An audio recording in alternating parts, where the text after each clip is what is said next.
Hi everyone. Yesterday ఒక విషయం విన్నారా అండి? కుంభమేళాలో తొక్కిసలాటలో 30 మంది చనిపోయారంట, 60 మందికి దెబ్బలు తగిలాయంట. కుంభమేళాకు వెళ్ళడం చాలా మంచిదండి, స్నానం చేయడం ఇంకా చాలా మంచిది. కానీ చిన్న పిల్లల్ని పట్టుకొని వెళ్ళి, పెద్ద వయసు వాళ్ళు పట్టుకొని వెళ్ళి ఇలా ప్రాణాలు కోల్పోవడం అనేది ఎంతవరకు మంచి చెప్పండి?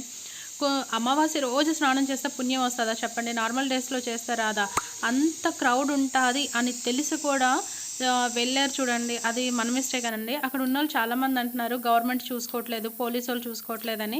ఎంతని చూస్తారండి? ఒకలా ఇద్దర కొన్ని కోట్ల మంది వచ్చారంట. 10 కోట్ల మందిని ఏ పోలీస్ ఆపుతుంది, ఏ గవర్నమెంట్ ఆపుతుంది చెప్పండి? దయచేసి అంత క్రౌడ్లోకి అస్సలు వెళ్ళొద్దండి. తర్వాత ఏంటంటే, ఇది నేను పిల్లల కోసమని పొద్దున్న క్యారెట్ పొరాటా అని చేస్తున్నాను. చాలా యమ్మీగా వచ్చింది. వన్స్ మీరు కూడా ట్రై చేయండి.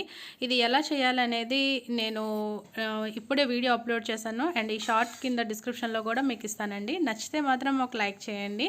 ఇప్పటివరకు నా ఛానల్ సబ్స్క్రైబ్ చేయని వాళ్ళు కొత్తగా ఎవరైనా చూసుంటే వాళ్ళకి కానీ నేను చేసే రెసిపీస్, నా వ్లాగ్స్ నచ్చుంటే వాళ్ళు కూడా లైక్ చేయండి, షేర్ చేయండి అండ్ సబ్స్క్రైబ్ చేసుకోండి.